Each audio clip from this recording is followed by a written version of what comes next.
Hello, everybody. Welcome to another season of And Another Thing with Jim. But we are not only with Jim, we are also with our digital ministry director, Pat McAdams. Pat, how are you? I'm doing great. I am contractually obligated to appear on this podcast. I don't have a no-show job like Kawhi Leonard, so Yeah, hey, I have no other choice. you are showing up.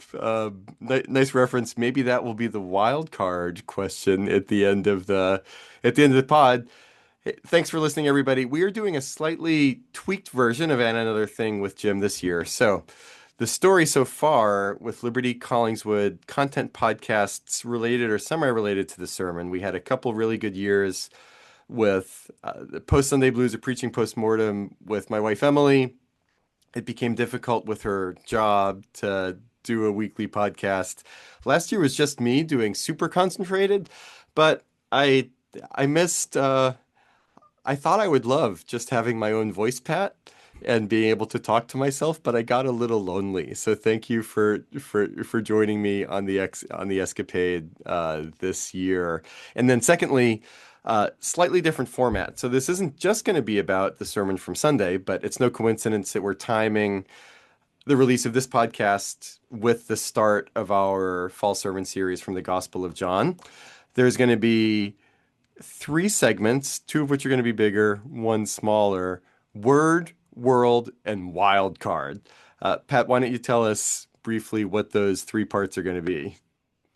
So, word is majority of that is going to be Jim kind of talking about the sermon, Hmm. maybe some things that kind of didn't quite make it into the sermon, or some Mm-hmm. further reflections on the sermon itself. That's the 10-second version of that. Yep. You can feel free to add to that. No, you're great. That's the Keep word. going. Yeah, the world's going to be something that is going on in the world that I'm going to pose to Jim, and Jim can speak on that. Let us know Okay. his wise or unwise thoughts Yeah. on that. Wild card is just that. It's a wild card. It's something I'm going to spring on Jim in real time.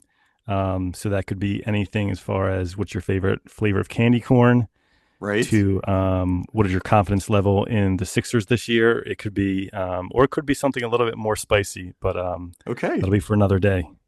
Pat, right before we recorded, you told me we're not going to do anything too crazy controversial for episode one of this season, but we shall see.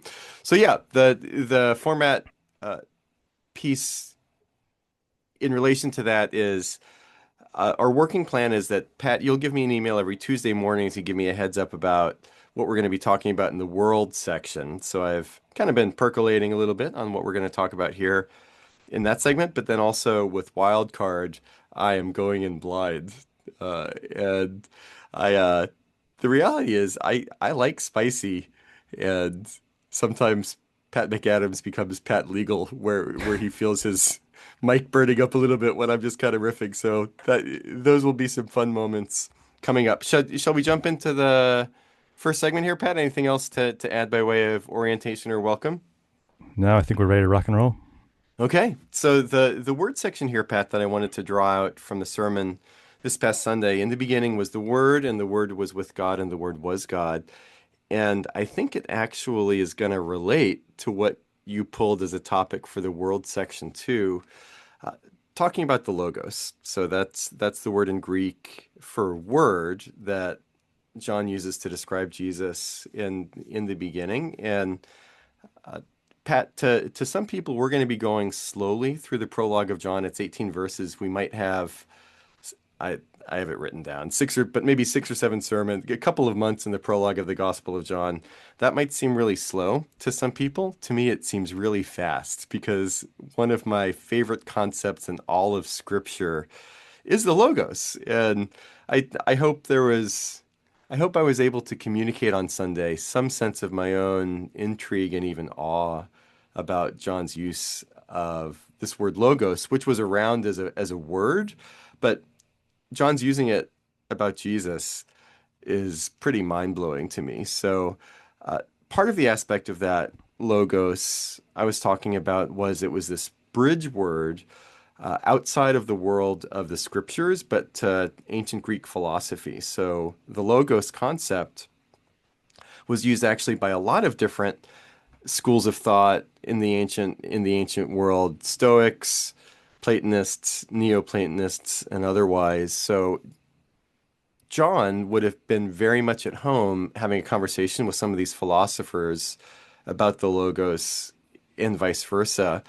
Uh, but the logos in John, namely Jesus, is different than similar to all of these other schools of thought, but different at the same time. So it's just a brilliant rhetorical move on John's part. And then also we'll talk a little bit more about the some of the modern parallels that I tried to draw. But yeah, just to ask Pat, uh, where where are you with logos as far as what you've heard about it from sermons or Bible studies in John 1 or anything catch your ear or your mind on Sunday?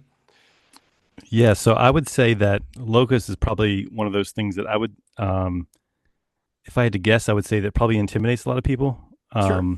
As far as kind of like a biblical concept. Um, it's just one of those words that feels important, seems important, sounds Yep. important, and I would say for kind of like the lay person, the lay Christian, Hmm. um, you know, as you can tell, you almost made an entire sermon, and I'm sure you could have done numerous sermons about that one word. Yeah. And so I think it probably is a little bit like that word is so powerful, and like what it means is so powerful. Like, how do I even begin to wrap my head around like understanding that? Yeah. Um, so I think, yeah, I mean, I appreciated um, kind of the detail and the amount of time spent on that, like specifically in the different um, interactions with our world and the Hmm. importance of it. So I think it was like a good primer for kind of like seems it's like logos. Jesus is the center of all things. Well, that's a pretty good way to start off John. Kind of getting into everything with John. So Yeah. I kind of liked how you kind of just um, dug around there and talked about it being like a transmitter, Hmm. Plato and logos and everything. So I think it was a good like overview and kind of helped to break down what could be like a scary word. Not that the word itself is scary, but has such like Intimidating. importance. Yeah, exactly. Yeah. Well, Yeah. thanks for saying, and just to be clear, Pat, to you and to our listeners, you don't have to say that you liked it if you didn't. Is something in the sermon. So this is not just a flattery half hour, but yeah. So the and part of the intrigue with that concept also, so the canon of Scripture is closed. There's no new like special revelation in addition to the Bible. But I think John's use of the term gives us an entree to think a little creatively about where do we see echoes of logos in our own culture beyond 2,000 years ago, because that's the basic move. And so I tried on for size different, hey, what are echoes more recently in Western culture? So are you, I forget, Pat, are you a Myers-Briggs personality test type of guy? That would be my wife. Yeah, Okay. but I am not. No. Okay, so that's based on Jungian theory. I understand. So Jung's theory of the collective unconsciousness to me has this thread of a language-based unifying thread that ties things together across people and around the world. That's sort of what the logos is, and that's an echo of it. I talked with somebody at Liberty Collingswood after church. I won't say his name, but he's in the sciences. Pat, we both know people that are in the sciences. So some of them are good friends of ours. And I said, hey, was I totally off base with saying that grand unified theories of scientific knowledge are could be a modern example of an echo of the logos? And he said, no, that makes sense to me. So you can email in to andanotherwithjim@gmail.com if you want his name, and I'll just give it for a price. And then what we're going to talk about more in world. Uh, when I mentioned that another echo of logos and the most visual feedback I got from people in the entire sermon on Sunday, and we're uh, majority white congregation. I'd love us to be more diverse than we are, but if stereotypically white people don't give a lot of verbal feedback during messages. All I got is visual. That's why I got glasses, so I could see the visual feedback of people like tuning in, eyebrows raising. It was when I said another modern echo of Logos is AI. People perked up. Who knows the extent to which they were perked down before that point, but they started listening when I mentioned the potential connection between Logos and AI. All of that is to say, life is not random, and there is, I think we're able to apprehend in the world some understanding of there's some blueprint out there for all things and connective tissue that's not randomized, that does string things together, whether scientifically, psychologically, technologically, and that's just like John said. And yeah, I have one other thing that didn't make the sermon that I wanted to talk a little bit more about. But did it seem far-fetched to you, or uh, maybe intriguing that hey, we're continuing to get echoes of Logos up to the present day, Pat?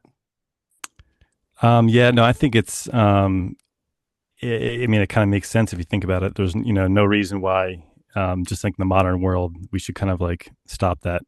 Yeah. It should, resonate through, however long this earth in the current, state it's in, kind of hangs on here. So I think that would makes total sense. Um, and I did also want to talk about one other thing that I thought was very like poignant. Hmm. Was this talk about like living concentrically, Hmm. um, and how. And I was thinking about that. I was like, what is the center that I revolve around? The thing I tell myself that if this one thing, was fine, or this one thing, Yeah. it would totally like resolve everything. And I was thinking like, well, for myself, it's probably harmony. I don't like having I like everything being peaceful and settled, and Hmm. no loose ends and things not springing up, um, which of course is never going to happen. But then I liked when you said, or not liked when you said, but it was a little bit challenging. Like all the other centers will fail, and you will fail if you're Yeah. living concentrically. And it is true because you take care of harmony, and then something else pops up. So that is one thing that I thought was challenging is living or not living concentrically, and that we should be living with Jesus as the center, and not kind of those things that we hope will settle us. Yeah. I've been there, and whether it's harmony, whether it's financial security, I think I mentioned that same connection too. Are these things that will give to you or take from you? Over and over again, if you make money the center of your life, sometimes it'll give to you, but at very key moments it'll take from you as well when those things are stressed. Uh, so yeah, good stuff, Pat. So the other part of the word segment, the I wanted, and this also relates to AI a little bit. Also, um, I read an article in the Atlantic magazine a couple of years ago, and I have it here on a tab. It's called "Does Sam Altman Know What He's Doing?" Sam, or does Sam Altman know what he's creating? Uh, and the bottom line of the article was kind of like a shrug emoji, like we actually don't know if he knows what he's creating or not. So, one of the creators of ChatGPT, large OpenAI, large language models, but the author of the article was talking about the significance of the fact that all of this AI, they are LLMs, large language models, and how deeply language penetrates into the fabric of reality itself. So here's a quote for you about the the importance of language. And I think in my mind, it connects to logos also. The author says, it's worth pausing to understand why language is such a special information source. Suppose you are a fresh intelligence that pops into existence here on Earth.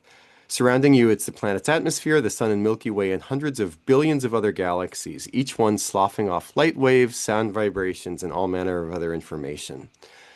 Language, however, is different from all of these other data sources. It isn't a direct signal like light or sound, but because it codifies nearly every pattern that humans have discovered in that larger world, language is unusually dense with information. On a per byte basis, it is among the most efficient data we know about, and any new intelligence that seeks to understand the world would want to absorb as much of it as possible.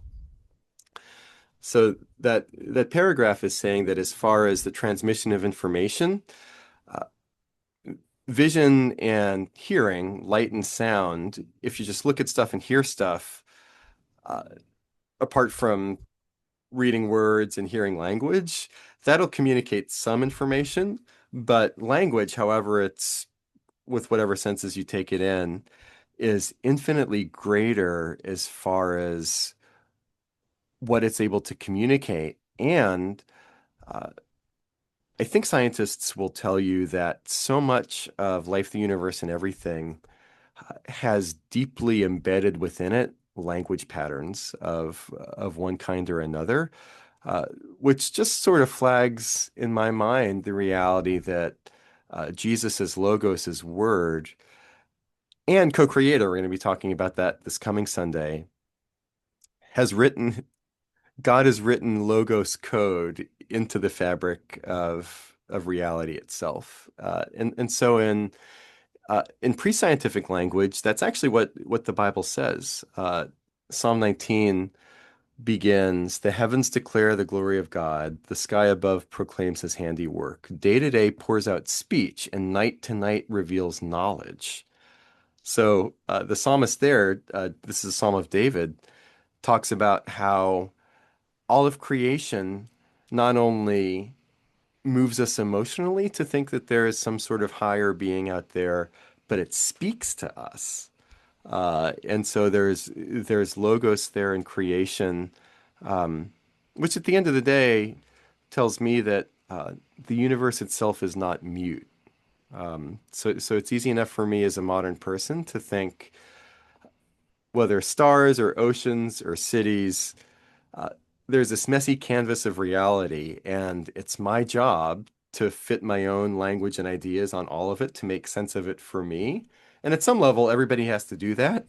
But it's also for us as being made in the image of God, the Imago Dei receiver, to hear the transmission from the Logos. So it's not this ultimately mute universe all around us, and we're just talking in our own echo chambers. But God is speaking to us through all of this, and we can and should listen to Him too. So that language plus reality, and I don't know if that's science or philosophy, Maybe I could but still some of both. let's just say, Pat, we are both linguists, scientists, and philosophers here on this podcast. What do you think? I won't argue with that at all. Yeah. So yeah, thoughts in that direction. Yeah, I'll just say like the one overwhelming thought is that it's nice that the universe and every all the elements in it is not silent.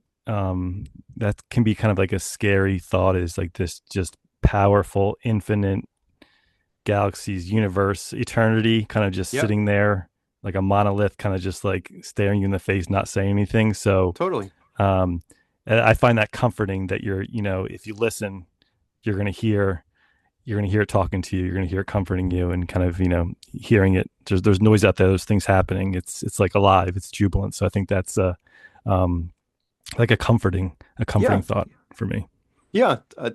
Pat, last month I was with family trip doing a family heritage tour of Scotland, and in the Highlands, sort of like a Stonehenge sort of thing.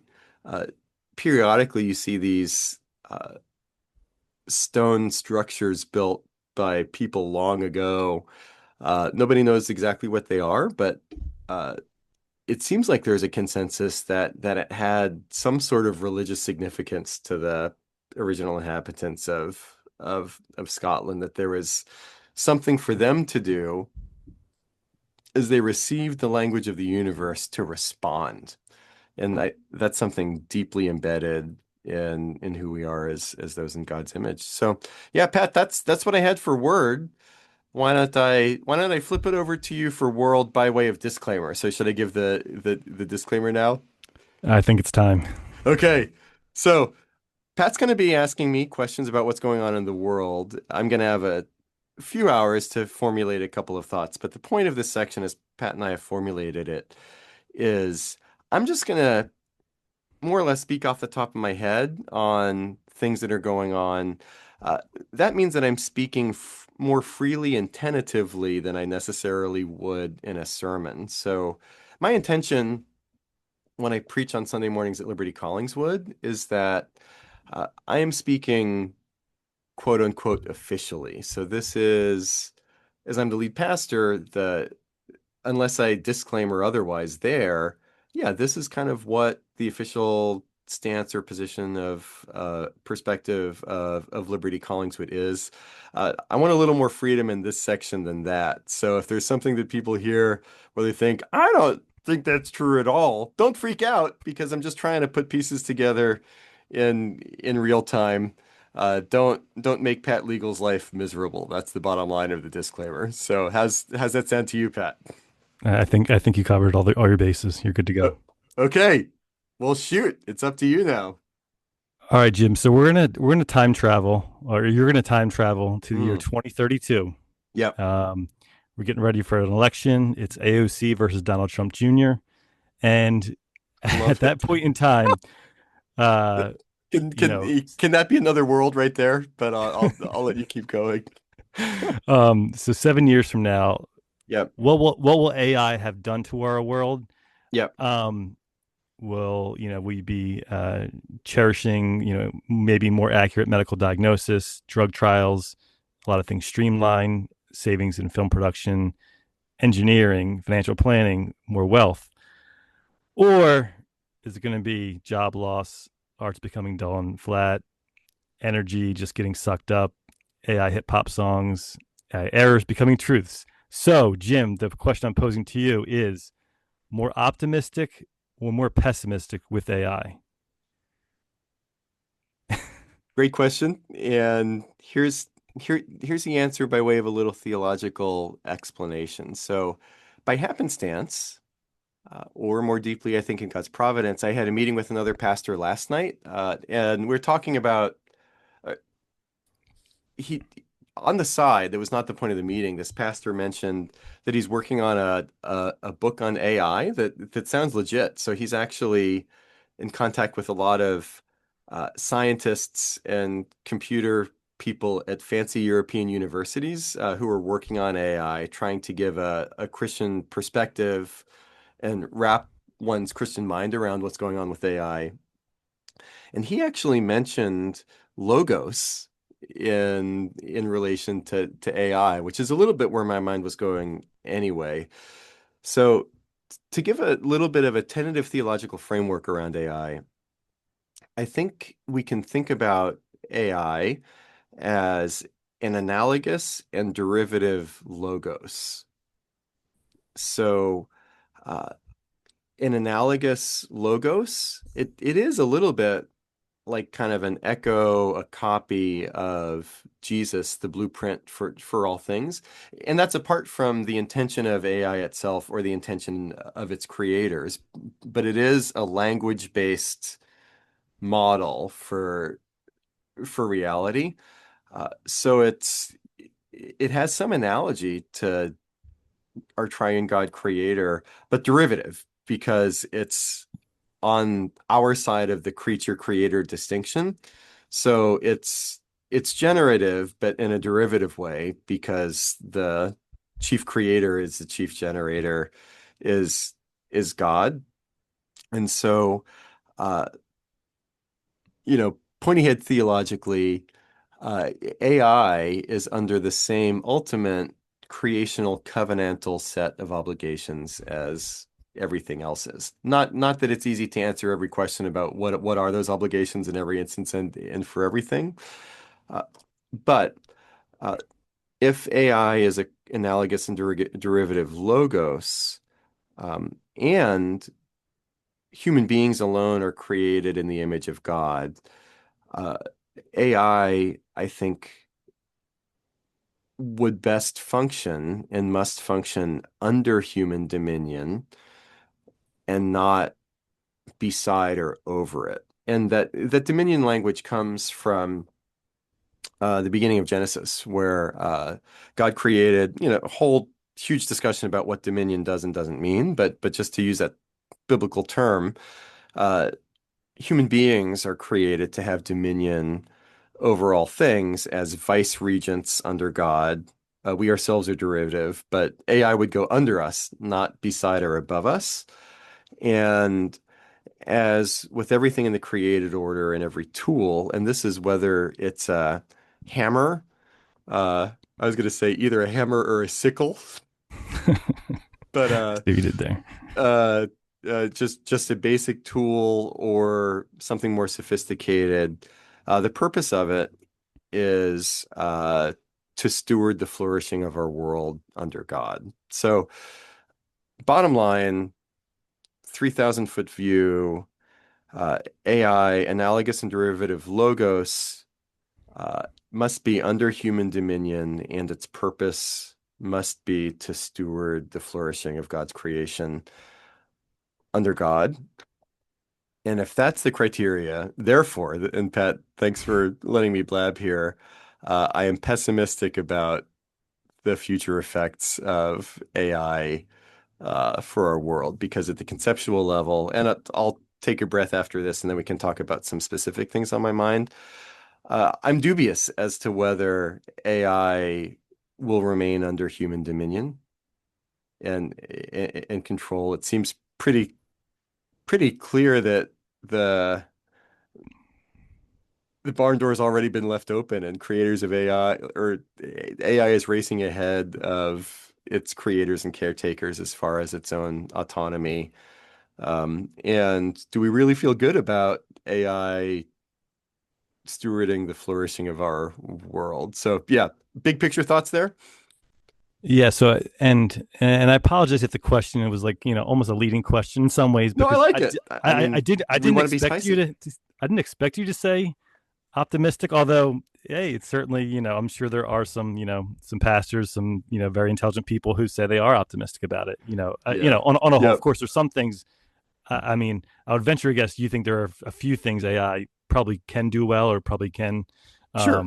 Yeah. even It's under not all bad bad. stewardship, probably will be a Yep. net positive in some ways, Hmm. or maybe you don't. I mean, I'm the same way. Kind of very pessimistic about it, just because I don't think um, human beings can really stand up. Like one single human being can kind of delineate or kind of stand their ground in the face of AI and Yeah. all, and how quick and fast and how sneaky it is. Yep. And so I was just thinking, for instance, um, uh, could AI do a decent sermon?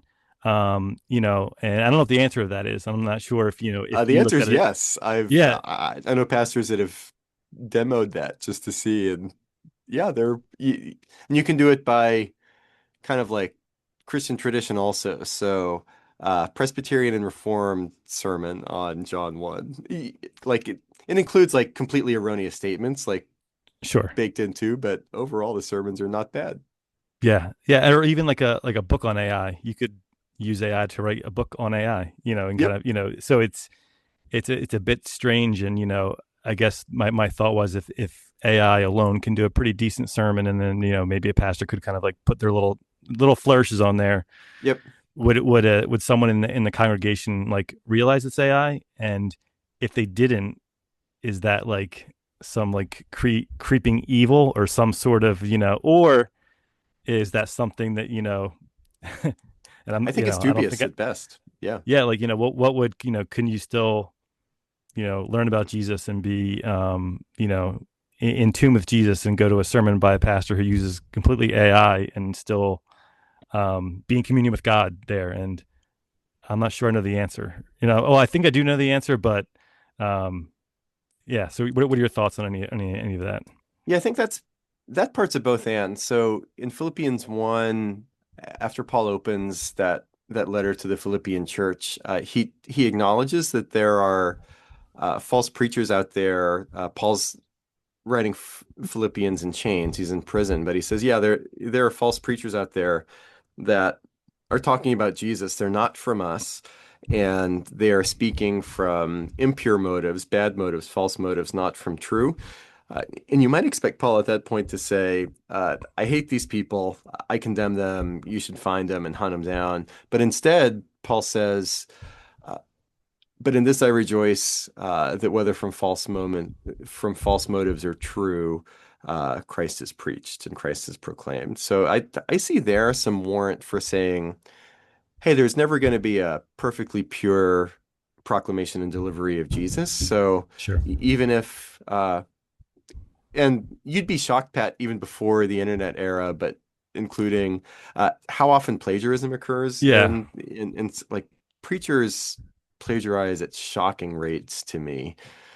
Uh, but there's been a lot of blessing or a pastor that has a moral fall, sure. which is super complicated and painful.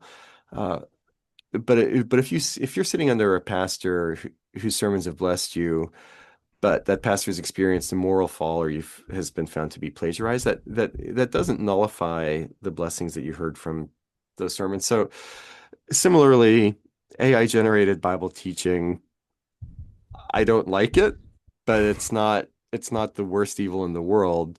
But I think we should avoid it. And to go back to that creature creator distinction, I think the danger with AI is that AI seems to have this tendency to jump over that creature creator distinction, to cease to become a derivative logos or an analogous one, but one on par with the true creator. So it would seek to do too much. And so that's going to create problems. I think I can give you some rapid fire hits about why I'm pessimistic, so we could end this section on a low note. Do you want it? Yeah, yeah. But before that, there's Yep, one other thing I want you to touch on. Are you more? Would you be more concerned, or are you more concerned about the impact on, let's say, maybe I'm kind of getting at what you're about to talk about, but sure. more so like the arts, music, television, film, books, or more kind of like bigger type things, like how kids are learning and all. Do you have any skin in the game there as far as what you fear more for? The bigger stuff. So I mean, I guess that's yeah, it's gonna be horrible for the arts. It already is. Let's just kind of allow that. Keep going. Nothing to see here. It'll be fine. The I think it'll be bad economically, and or at least in the sense that it will continue to contribute to wealth pyramids and wealth divides where, and as I understand history of labor and economics, labor and efficiency are always opposed to one another, where there's labor is inherently inefficient. And so the purpose of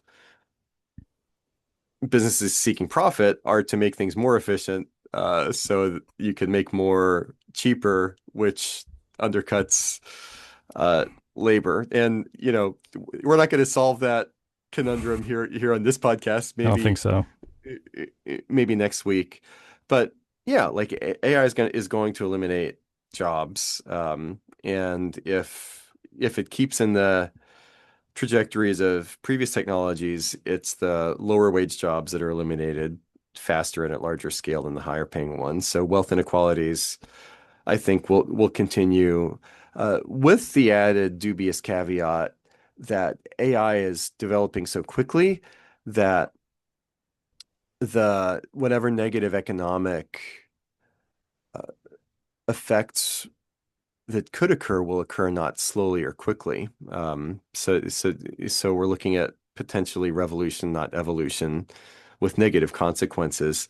And then the other main thing is simply uh, human development and pedagogy. So uh, I've heard from teachers that AI is wreaking havoc on learning, reading, classroom, uh, and if Jonathan Haidt, Anxious Generation type stuff, has already said how screens are destroying kids, social media, etc.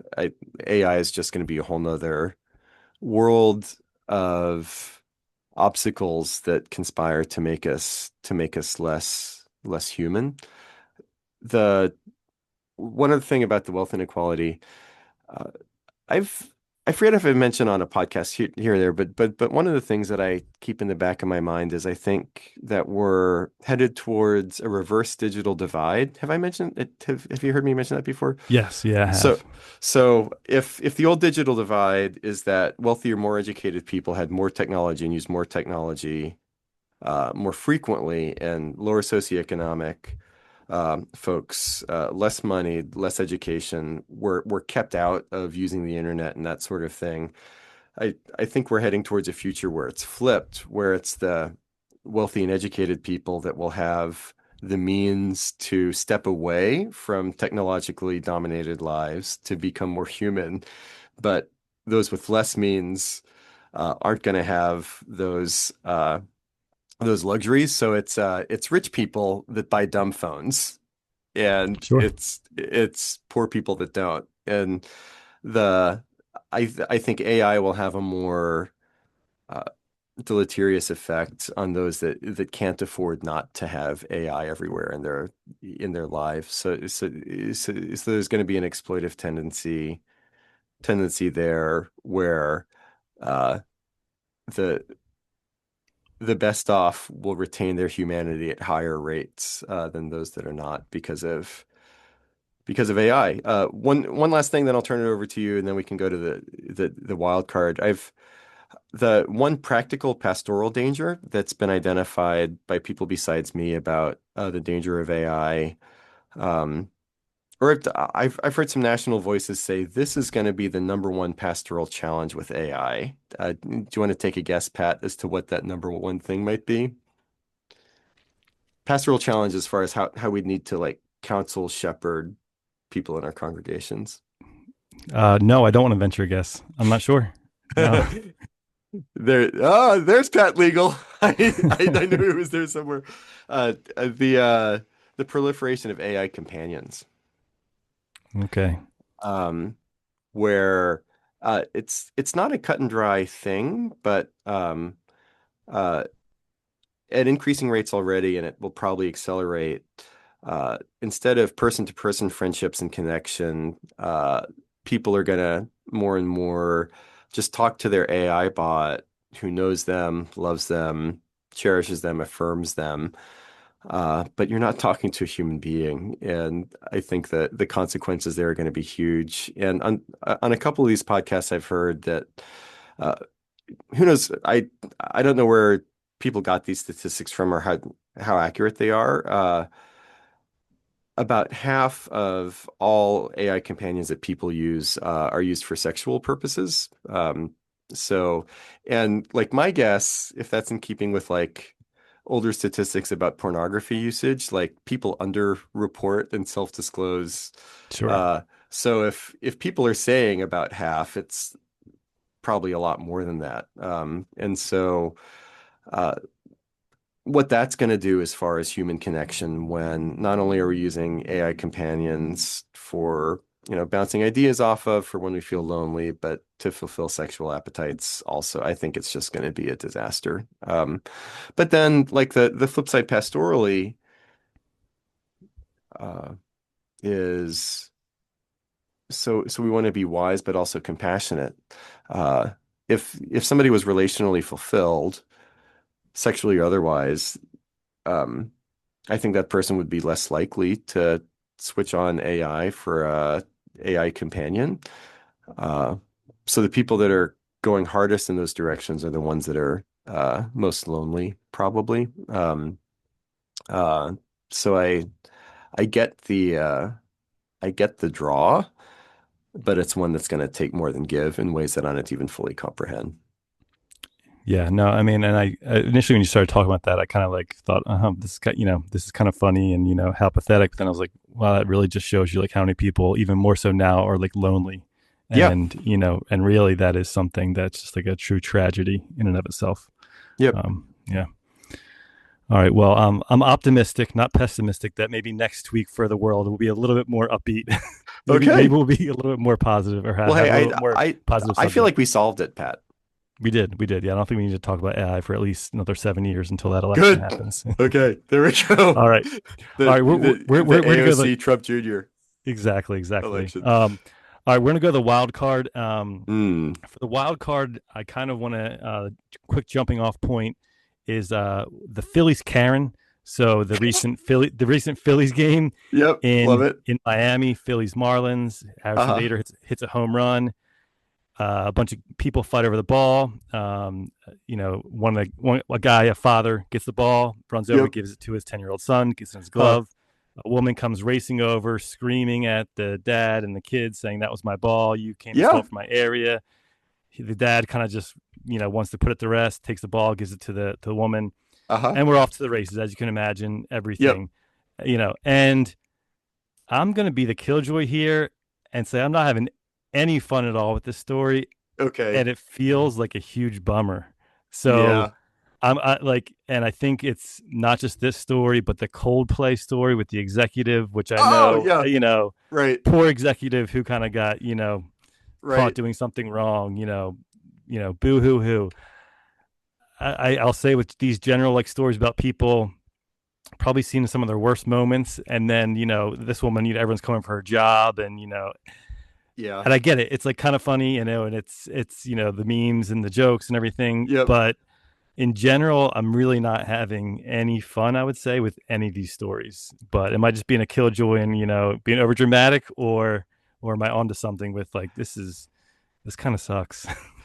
I think you're onto some. I think at best it's junk food. So Sure. you get a little bit of a contact high from watching all those videos. I I I can't say that I haven't myself done some Googling around for Phillies Karen, but it's something that ultimately takes more than gives. And Pat, great minds think alike. So I was thinking this afternoon, if I were doing the wild card to you, I actually would have kind of done the same thing that you did. So in a couple different ways, I would have posed it to you. Uh, what's what's more of greatest and worst hits of the internet from this summer, Phillies Karen or the Coldplay couple? Oh And wow. Okay. those are the two high points of civilization that with which the internet has gifted us this summer. Yeah, but I think it's kind of sad. Are you are you too young to remember Garbage Pail Kids? Do you remember the Garbage Pail Kid phenomenon from the late 80s? It may have had revivals in the 90s. Was that eventually like a TV show or something, or am I thinking of something, or is it just like the concept or I something? I think it was a cartoon in the 90s. Okay. But the original was always better, so you should remember that as a child of the 90s as opposed to the 80s. You were 10 years too late. The Yeah, so Garbage Pail Kids I think were originally produced by Topps, so one of the main baseball card companies. But it would take these really gross, mostly bodily function situations, uh, illustrate these cards with witty plays on a person's name that would also attach that name to a bodily function. And these are just pathetic, you know, nerd kids on the garbage pail cards that are exaggerated forms of the people that already can't get a break in school. And so I feel like a Phillies Karen is just sort of like a garbage pail kid where it's kind of funny, but on the other, but you can also script out like where it's going to go from here.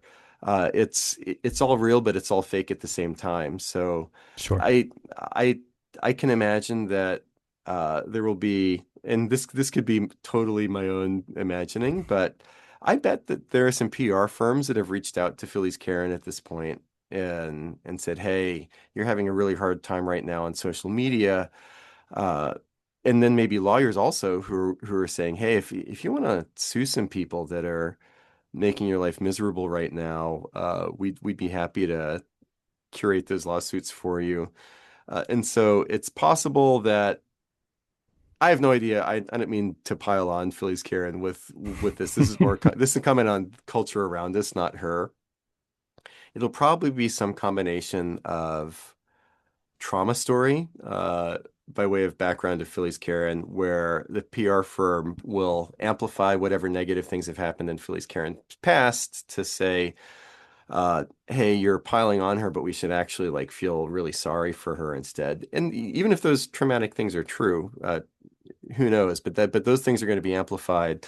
So then there's a 15 minutes of fame rehabilitation tour that Phillies Karen will go on, and eventually, Phillies marketing will see an opportunity, just as Harrison Bader met with the family and the boy after the game over the weekend. Maybe there's a reunion of Phillies Karen with the boy and the father, produced by the Phillies as a, we baseball brings people together story, but then also that's going to metastasize the anti-Phillies Karen that will say, we're not buying any of this Phillies Karen rehab tour. She's horrible. And meanwhile, she's probably receiving death threats right now. I would imagine literal death threats, and her life is miserable. And it's just this.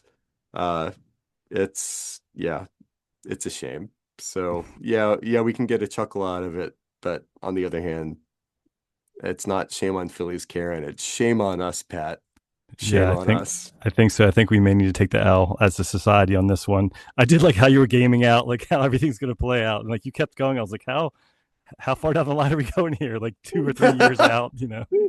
Um, but yeah, it reminds me of kind of like the beer summit. Do you remember that with like was it Henry Louis Gates and the police officer? Oh yeah, yep. Back in it's just one of those things. Feels a little bit hokey, and it's I wouldn't be shocked if there's like you said some sort of bury the hatchet reunion, something like that happens down the line. Yeah, But if only Maury Povich were still alive. yeah, exactly. All right. Well, So that's but you like I was waiting for you to say, hey, I actually have Philly's Karen on the Zoom call. Jim, you're gonna talk to her. So I guess uh Pat, you're no Maury Povich if I'm not talking to Philly's Karen right now. well. The story is yet to be told to the end. So there's always a chance. Week two. Okay, love it. Yeah, well, Pat, good wild card. Good first episode. Hey, I think you and I are going to give this episode 5 stars. What do you think, Pat? Absolutely 5 stars. I don't think there's anything to critique. Okay, yeah. So we have no notes, but if you do, you can send in to and another thing. Uh, sorry, it's and another. Actually, Pat, riff for a second. I should probably get that email address correct. I can. Riffin with Pat. Yes, this is riffing with Pat. We're gonna go to a recommendation corner here, and we'll talk about Arthur C. Clarke, Childhood's End. If you're looking for a good, quick sci-fi novel, there it is. Okay, and if you want more thoughts from Pat about that Arthur C. Clarke novel, you can email into anotherwithjim@gmail.com. So Pat, thanks for that riff. Thanks for giving us sharing your time with us for this episode. We're recording on a Tuesday afternoon.